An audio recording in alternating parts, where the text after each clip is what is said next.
நண்பர்களுக்கு வணக்கம். இந்த பாட்காஸ்ட்டில் எக்கோ சேம்பர் அப்படின்னா என்னென்னு சொல்லி பார்க்கலாம். ஒரு திருக்குறள் இருக்குது, அறிவுடைமை அப்படின்ற அதிகாரத்துக்கு கீழே வரக்கூடிய குறள் இது. எப்பொருள் யார் யார் வாய் கேட்பினும் அப்பொருள் மெய்ப்பொருள் காண்பது அறிவு அப்படின்றது திருக்குறள். இதுக்கு விளக்கம் கண்டிப்பாக உங்களுக்கு தெரிஞ்சிருக்கும். இன்றைக்கி இந்த இன்டர்நெட் சூழ் உலகில் நமக்கு விரும்பின மாதிரி தகவல்களை நம்ம தேடி அடையிறதுக்கான வாய்ப்புகள் இருக்குது. இப்போ ஒரு 50 வருஷத்துக்கு முன்னாடி பார்த்தீங்க அப்படின்னா, ஒரு கிராமத்தில் ஒருத்தர் இருக்கார் அப்படின்னா, அவர் கிட்டத்தட்ட அவரோட மொத்த வாழ்க்கையும் அந்த கிராமத்துக்குள்ளே வாழ்ந்து கழிச்சிருப்பார். ரொம்ப ரேரஸ்ட் ஆஃப் ரேராக மதுரைக்கோ மெட்ராஸுக்கோ போயிருப்பார்.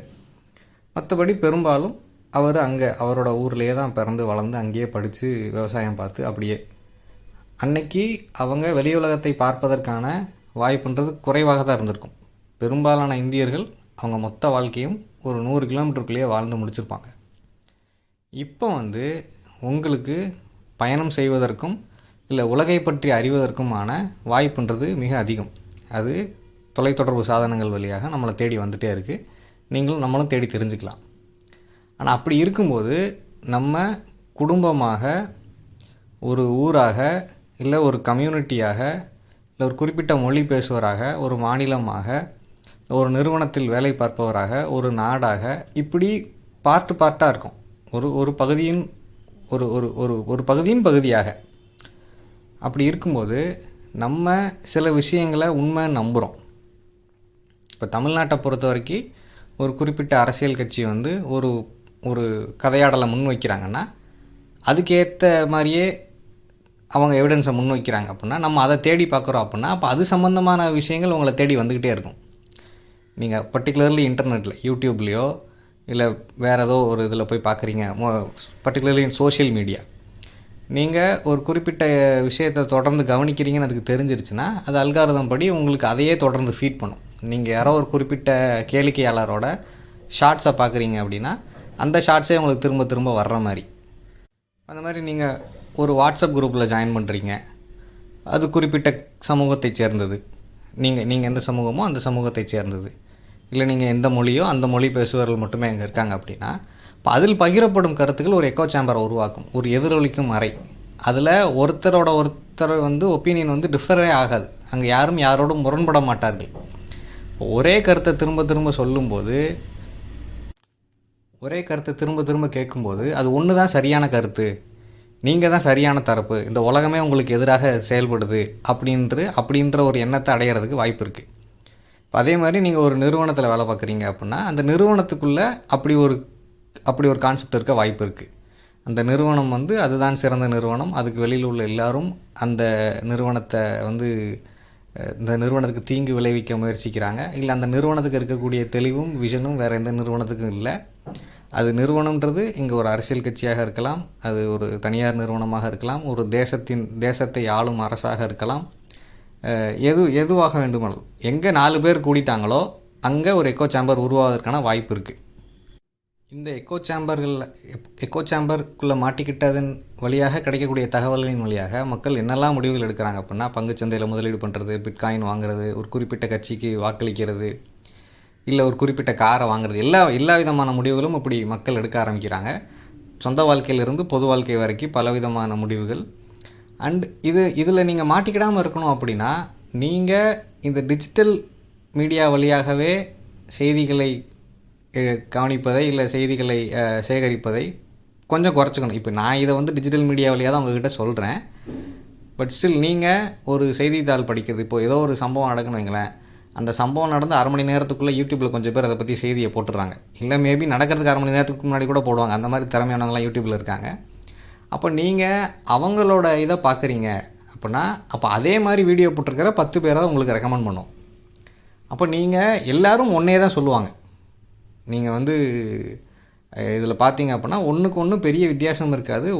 ஒரே கிளிப்பிங்ஸ் எடுத்து போட்டு இவங்க அதே மாதிரி ஒரே டோனில், ஒரு ஃப்ளாட்டான டோனில், ஒரு மெக்கானிக்கலான டோனில், இல்லை ஏதோ பயங்கரமாக ஏதோ இது உலகத்தோட முடிவு நெருங்கிட்டோன்ற மாதிரி டோனில் இவங்க பேசி போட்டு வச்சுருப்பாங்க. அப்போ நீங்கள் இதை பார்க்கக்கூடிய நீங்கள் இது உண்மைன்னு நம்புகிற வாய்ப்பு இருக்குது. இப்போ எந்த ஒரு சீரியஸான இஷ்யூவாக இருந்தாலும் குறைஞ்சபட்சம் ஒரு 10 நாளாவது வெயிட் பண்ணி அதனோட அத்தனை பெர்ஸ்பெக்டிவ்ஸையும் கணக்கில் எடுத்து எழுதப்படக்கூடிய ஒரு நியூஸ் பேப்பர் ஆர்டிக்கிளோ ஒரு மேகசின் ஆர்டிக்கிளோ இருக்கும்.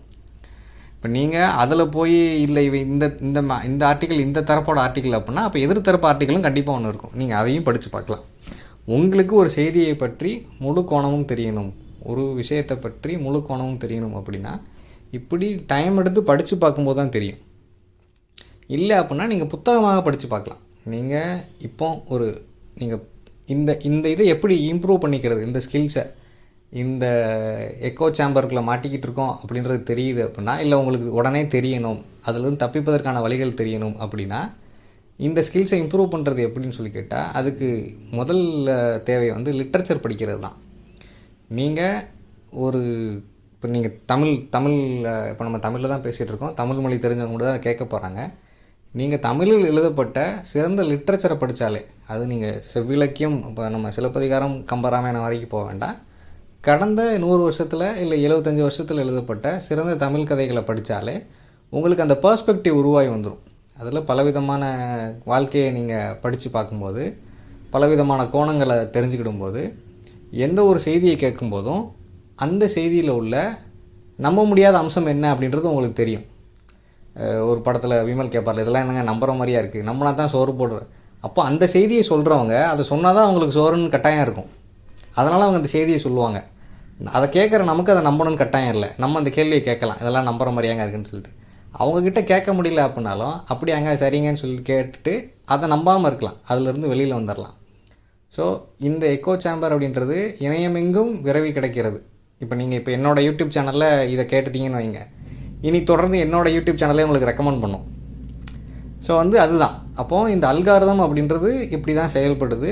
அது சோஷியல் மீடியா, யூடியூப், ஈவன் டெலிவிஷனில் நீங்கள் எதை நிறையா பார்க்குறீங்களோ அதை தான் அவங்க திரும்ப ரீப்ராட்காஸ்ட் பண்ணுவாங்க, இல்லை டெலிகாஸ்ட் பண்ணுவாங்க, இல்லை அதே மாதிரி ஒன்று பண்ணுவாங்க. இப்போ நீயா நானா கோபிநாத் ஹிட் ஆகிட்டார் அப்படின்னா அவரையே வச்சு 4 ப்ரோக்ராம் பண்ணுவாங்க, இல்லை அதையே ரிப்பீட் பண்ணுவாங்க, பல கிளாசிக்கை பாருங்கள், இல்லை அதே மாதிரி ஷோஸ் எல்லா சேனல்லையும் வரும். So based on feedback mechanism இது ரிப்பீட் ஆகிக்கிட்டே இருக்கும். இப்போ இதிலேருந்து தப்பிக்கிறதுக்கு நீங்கள் ஒன்று கையில் புத்தகத்தையோ செய்தித்தாளையோ எடுத்து படிக்கணும், உங்களுக்கு சரியான தகவல் வர்றது. இன்னொன்று இலக்கியம் வாசிக்கணும், கதைகள். அது எந்த பாப்புலரான சுஜாதா எழுதுனதோ, பாலகுமார் எழுதுனதோ, ராஜேஷ்குமார் எழுதுனதோ எதையோ ஒன்று வாசிச்சிங்க அப்படின்னா கூட அது உங்களோட சிந்திக்கும் திறனை இல்லை ஒரு செய்தியை அணுகும் திறனை மாற்றிடும். ஸோ இது இந்த எக்கோ சேம்பர்ன்றது பிவேர் நீங்கள் எவ்வளோ நல்லவராக நினைத்தாலும் எல்லாருக்குள்ளும் இது இருக்கும். அது ஒரு குடும்பத்தில் இருக்கும், ஒரு நிறுவனத்தில் இருக்கும், ஒரு சொசைட்டியில் இருக்கும், ஒரு நாட்டில் இருக்கும், எல்லா இடத்துலையும் இது இருக்க தான் செய்யும். இதை பற்றி தெரியாமல் இருப்பாங்க. இப்போ நீங்கள் டார்க் நைட் படம் பார்த்துருந்தீங்கன்னா, நான் ஒரு உதாரணம் சொல்கிறேன். அதில் ஜோக்கர் சொல்லுவார், madness is like gravity, all it takes is a little push அப்படின்னு சொல்லிட்டு. பைத்தியக்காரத்தனன்றது புவியீர்ப்பு பூசை மாதிரி, லேசாக தொட்டால் போதும் மக்கள் விழுந்துருவாங்க. அப்போ மக்கள் அதை நம்ப தலைப்படுவாங்க. ஏதோ ஒரு கெட்ட செய்தி வரும்போது அதை பற்றி ஒரு 4 பேர் சொல்லும்போது ஒரு பெர்ஸ்பெக்டிவை ஒருத்தரை வில்லனாக சித்தரிக்கும் போது அதை மக்கள் நம்பிடுவாங்க. அப்புறம் கொஞ்சம் வருஷம் கழித்து இல்லை ஐயோ அன்றைக்கி நான் அதை நம்பிட்டேன்ற மாதிரி இது பண்ணுவாங்க. அப்போ நீங்கள் எப்போதும் உணர்ச்சி பூர்வமாக முடிவுகள் எடுக்காமல் ரேஷ்னலாக முடிவுகள் எடுப்பீங்க அப்படின்னா இந்த எக்கோ சேம்பர்லேருந்து தப்பிச்சுக்கலாம். இது ஒரு மாதிரி ரவுண்ட் அபவுட் டாபிக், கொஞ்சம் குழப்பமாக இருக்கலாம். நீங்கள் திங்க் பண்ணி பாருங்கள், திரும்ப ஒரு தடவை கேளுங்க, உங்களுக்கு புரியும். இவ்வளோ நேரம் பொறுமையாக கேட்டதுக்கு நன்றி. வணக்கம்.